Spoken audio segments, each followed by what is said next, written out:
Oh putain. Hey, j'espère que vous allez bien, que vous passez un bon confinement pour ceux qui sont reconfinés, que vous travaillez bien à l'école pour ceux qui y vont toujours, que vous travaillez bien dans votre travail ou que vous chômez bien pour les chômeurs. Pour ceux qui me suivent depuis un bon moment, vous savez qu'il m'arrive souvent de demander des choses, genre admettons, envoyez-moi vos pires bêtises à telle adresse email, et de ne jamais faire la vidéo des bêtises. C'est ce qu'il s'est passé au mois de novembre, je vous ai demandé ça sur Instagram, j'avais créé une adresse mail et tout spéciale uniquement dédiée à cette vidéo. Voilà, je garde l'adresse mail pour des futures vidéos anecdotes ou quoi, ou si j'ai besoin de vous solliciter, que je vous redonnerai en temps et en heure pour une prochaine vidéo. Et je vous avais demandé de m'envoyer vos pires bêtises que vous avez pu faire dans votre vie actuelle, que ce soit quand vous étiez enfant, que ce soit maintenant, vous me racontez tout ça par mail. Et j'ai reçu, je crois, plus de 300 messages. 300 messages et ça a été très compliqué déjà sur le moment de trier. Et puis, je sais pas, j'ai eu la flemme de tourner cette vidéo là. J'ai été absente, je suis de retour, j'ai tout expliqué dans le chit chat make-up. Si tu l'as pas vu, tu vas le voir. Je suis retombée sur cette boîte mail et j'ai fait un petit peu du tri. Sur 300 messages, j'ai sélectionné 5 mails qui me semblaient assez intéressants pour les partager dans cette vidéo. Est-ce que ça se voit que j'avais pas du tout prévu de filmer cette vidéo? Voilà, est-ce qu'on est bon? C'est parti. J'ai sélectionné les 5 histoires et nous pouvons débuter. Asseyez-vous, installez-vous, abonnez-vous à tous mes réseaux sociaux, Instagram, Twitter, TikTok. La première histoire, bêtises et internet. Hello Luna. Donc c'était en 2009, j'étais en CM2. J'avais une copine qui habitait pas loin de chez moi avec qui je passais mes journées. Cette fille-là commençait déjà à aller sur internet. Donc en CM2, t'as quel âge? 9-10 ans? Ok. Sans accord parental, donc elle pouvait vraiment aller sur n'importe quel site. Un jour, je suis allée chez elle un après-midi lambda et elle m'a expliqué qu'elle avait trouvé un site super pour parler à d'autres gens. Évidemment, elle me montre le site et j'ai trouvé ça cool aussi. Ce site s'appelait Coco. Si tu connais de nom, je pense que tu t'attends au pire. Ok, Coco, c'est, je sais pas si ça existe encore, c'est comme Omegle. Voilà, c'est genre chatroulette, tout ça. Omegle, j'avais fait une vidéo dessus, c'est un ni à pédophile, n'y allez pas. De base, c'est des sites de rencontres pour les jeunes, genre pour rigoler un peu, déconner, mais moi c'est ce que j'avais fait dans la vidéo. Et il me semble que Coco c'est uniquement des chats écrits, donc au final tu vois même pas la personne que t'as en face de toi quand t'écris. Ce sont des nids à pédophiles, n'y allez pas, mais vraiment pas. On commence à parler à quelqu'un au hasard, nous deux à tour de rôle. Le mec s'appelait Mathieu Lucèze, pseudo tout à fait banal en soi. On commence à bien l'apprécier, il est très sympa, il dit qu'il s'appelle Mathieu, qu'il a 12 ans et qu'il est fan de jeux vidéo, comme nous, donc on était super contentes. À un moment il me demande mon adresse MSN, naïf comme on est, ma copine a donné la sienne et on a commencé à parler sur MSN. Donc MSN pareil, si nous avons des enfants parmi nous, MSN c'est l'ancêtre des réseaux sociaux, c'était vraiment une messagerie de chat, trop bien MSN. Plus on parlait, plus il insistait pour qu'on mette la cam. Moi étant timide, je ne voulais absolument pas me montrer, mais ma copine a insisté pour qu'on le fasse, alors j'ai cédé, mais je me suis cachée. Lui ne voulait pas se montrer, ma copine m'a dit qu'on voulait le voir, mais rien ne se passe. Mathieu a commencé à nous demander de danser devant la caméra, toujours avec la sienne éteinte. Ma copine commençait à danser et à bouger dans tous les sens, et là le drame. On voit un zizi en érection, d'un coup sur sa caméra, en train de se masturber. J'avais 10 ans, donc j'étais choquée. Et je suis partie en courant dans le couloir. Ma copine s'en foutait et rigolait devant l'écran, bref. Le mec a ensuite écrit sur le chat, j'ai tout enregistré, la conf, ta cam, tout, j'ai récupéré ton adresse IP, tu me donnes 1000 € ou je hack tout ton ordi et j'envoie tout ça à tous les gens que tu connais. Là, ma copine a direct éteint l'ordinateur et a commencé à paniquer, à pleurer, mais on s'est promis de ne rien dire à personne. Il faut savoir qu'on utilisait le PC familial chez elle. Quelques jours plus tard, j'étais en voiture avec ma mère et elle reçoit un appel de la mère de ma copine en panique. Elle avait retrouvé la conversation MSN avec le type et a direct su que c'était nous qui lui avions parlé. Nos deux mères ont directement appelé le commissariat et porté plainte contre ce pseudo. Résultat, on a été convoquées toutes les deux au commissariat pour raconter les faits et on nous a fait une très grosse morale sur les dangers d'internet et des gens qui s'y trouvent. Malheureusement, je pense que l'affaire n'a pas été plus loin et que ce pédophile n'a rien eu. Mais la mère de ma copine a tout simplement changé d'ordinateur et de box internet au cas où. Ok, alors j'ai voulu la prendre, j'avais sélectionné cette histoire il y a quelques temps donc je m'en rappelais plus. Que je l'ai mis parce que pour moi c'est une bêtise, mais en soi c'est pas toi qui as fait la bêtise ni ta copine, bien que à cet âge là, normalement avant 13 ans ça me semble essentiel, mais ça en 2009 on n'était pas autant au courant des dangers d'internet comme aujourd'hui. On n'avait pas peut-être des contrôles parentaux sur internet, il n'y avait pas autant de protection on va dire, même si aujourd'hui c'est toujours un peu bizarre les réseaux sociaux, comment c'est fait pour les enfants, mais bon bref, dans tous les cas, le gros souci dans cette histoire, c'est le pédophile, d'accord? Et le fait qu'on vous ait fait également la morale. Le souci, c'est ce monsieur qui vous a en quelque sorte manipulé, et s'il vous plaît, n'allez pas sur ce genre de site, ne faites pas tout ce qu'on vous demande sur internet quand vous ne connaissez pas une personne sur internet. Si un monsieur, un mec qui dit avoir 12 ans vient vous parler et vous demande quoi que ce soit, vous ne répondez pas. Peu importe quel âge vous avez, vous ne répondez pas. Qui plus est quand vous avez moins de 13 ans. Ne croyez pas à ce qu'on vous dit sur internet. Il y a des connards partout et il y a surtout des gens très très mal intentionnés. Et sachez qu'il y en a vraiment n'importe où. Que vous soyez quelqu'un de connu ou que vous soyez une personne qui a juste un profil lambda sur Instagram, vous avez les mêmes risques. En soi c'est pas grave, ça arrive à plein de gens. Des fois nous aussi on reçoit des news, nous aussi on a eu des soucis avec internet et ça arrive à tout le monde et ça t'apprend juste à pas refaire les mêmes erreurs, à plus aller sur ce genre de site et voilà, c'est pas grave, faut pas t'en vouloir. Passons maintenant à l'histoire, je la cherche. Salut Luna, je te raconte ma plus grosse connerie que j'ai faite dans ma vie. J'avais 12 ans, j'étais partie de la maison avec mon ami en 2013 et son ami qui avait le permis. Il devait nous emmener voir Justin Bieber en concert à Barcelone, mais à la frontière espagnole, la police a reçu notre signalement. Du coup, on a été remis à la police française et on a été ramené à Metz chez nos parents. Mon ami et moi, on s'est fait démonter. Voilà, c'était ma pire bêtise je crois. J'avais demandé plus d'infos et elle ne m'a jamais répondu malheureusement. À quel moment à 12 ans tu t'en vas en voiture avec un monsieur qui a le permis pour t'en aller à Barcelone? Oui, heureusement que tu t'es fait un petit peu défoncer. C'est pas normal. Non, Bon, d'accord. Troisième histoire. Salut Luna. J'ai appris que mon ex me trompait et je lui ai fait croire qu'il était devenu stérile grâce aux analyses de sang. Je sais, c'est horrible, mais j'avais tellement mal. Gros bisous. C'est tout. Alors j'étais... Est-ce que c'est du génie ou est-ce que c'est dégueulasse? On va dire que dans les deux sens, ton mec t'a trompé, enfin ton ex t'a trompé. Donc dans tous les cas, laisse-le partir. Voilà, c'est tant mieux, il a souffert, tant mieux. Mais d'un autre côté, c'est de l'usage de faux, c'est pas cool. On fait pas ça à quelqu'un.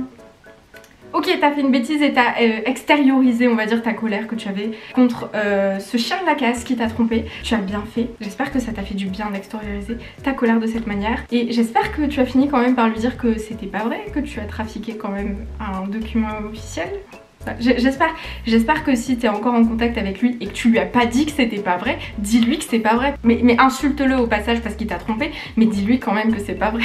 Non, c'est pas cool. Ne faites pas ça non plus. Ne faites surtout pas ça. Histoire un petit peu plus longue, la plus longue des histoires. Hello Luna, je t'envoie l'histoire de ma pire bêtise que j'ai jamais faite. Celle-ci, pour commencer et situer un peu les faits, a eu lieu sur à peu près 6-8 mois. J'avais 12 ans au début, 13 ans à la fin, c'était en 2010-2011. Je vais me genrer au masculin tout au long, mais étant une personne transgenre, sache qu'à l'époque, j'étais perçue comme étant une femme. J'avais d'ailleurs eu ma puberté assez tôt et ça a son importance pour bien comprendre l'histoire. D'accord, on retient ça. Attention, ça va être long, ok.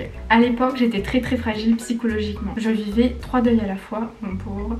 Le tout couplé à la puberté et du harcèlement scolaire. J'avais décroché le jackpot pour le dire assez objectivement. C'est une histoire assez triste, mais ça rebondit sur une connerie je pense qu'on a beaucoup fait. À l'époque, il n'y avait aucune prévention et aucune loi contre le harcèlement scolaire. Ce n'était pas vraiment pris au sérieux et il a fallu attendre plus tard pour que je puisse en parler. Je te comprends. Donc me voilà, moi, à peu près 12 ans, ultra mal dans ma peau, le moment le plus dur de mon existence, sans rigoler. À l'époque, j'ai joué beaucoup à un jeu d'équitation et que j'appréciais beaucoup d'ailleurs, son forum Aikido RPZ. Ok.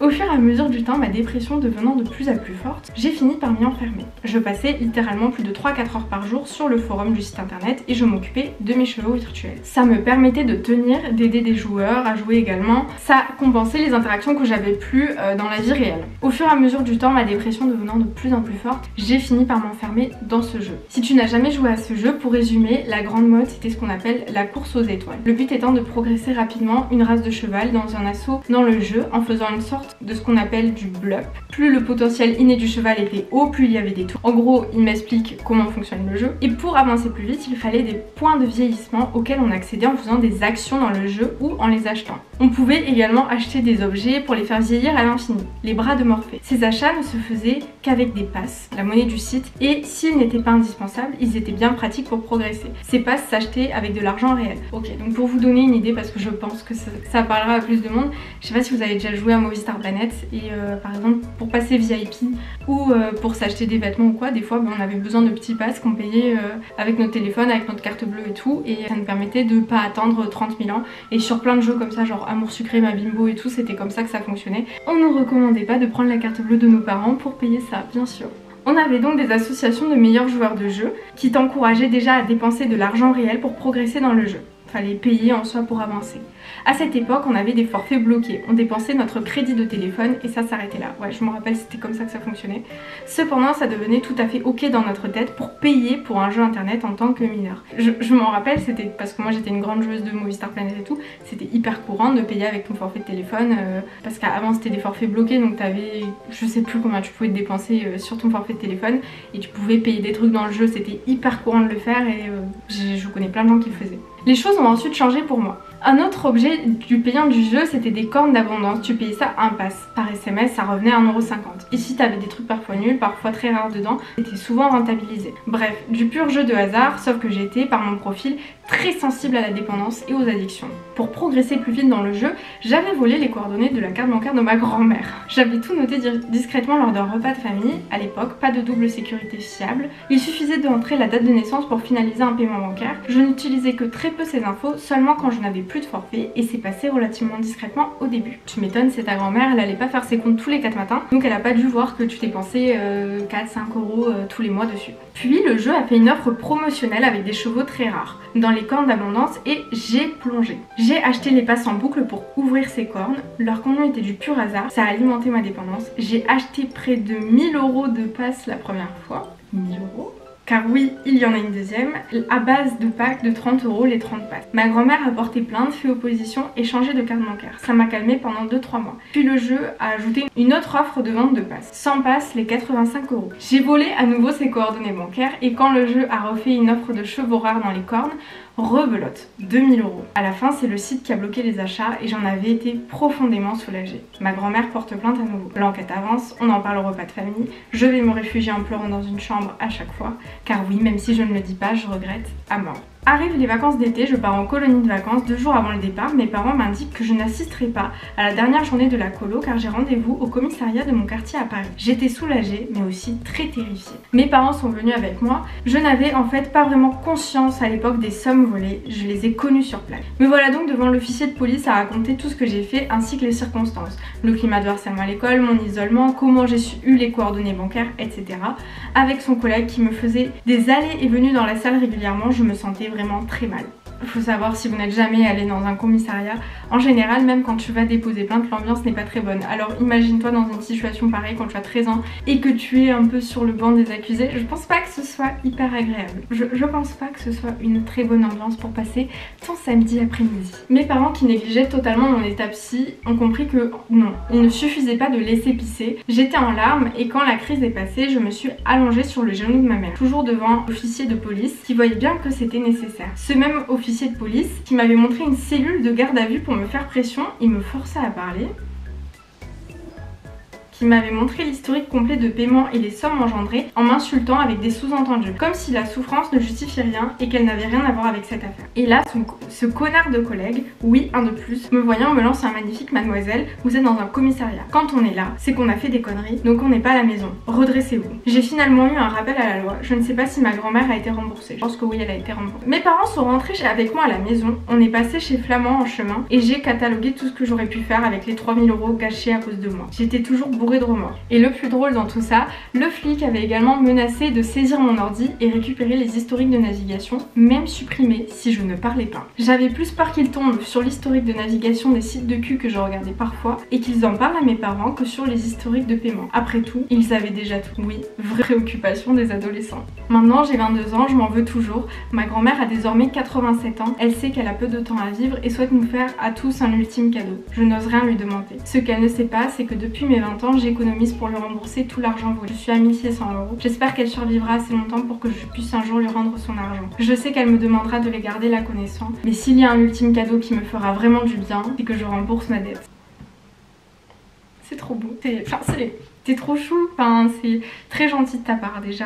Tu rembourses ta dette parce qu'en soi, même si c'est pas logique pour tout le monde, je pense que c'est un très beau cadeau et c'est une manière pour toi de te racheter de la bêtise que tu as faite parce que ça reste une très grosse bêtise. 3000 € c'est pas rien. Tu fais bien de vouloir faire ça, moi je trouve ça très courageux de ta part. Tu as eu une adolescence qui a dû être très difficile, donc je dis pas que tout peut s'excuser, mais je pense que certaines choses peuvent se comprendre. La dépendance, comme on en parle pour les jeux d'argent quand t'as 45 ans, mais c'est pareil quand t'en as 13.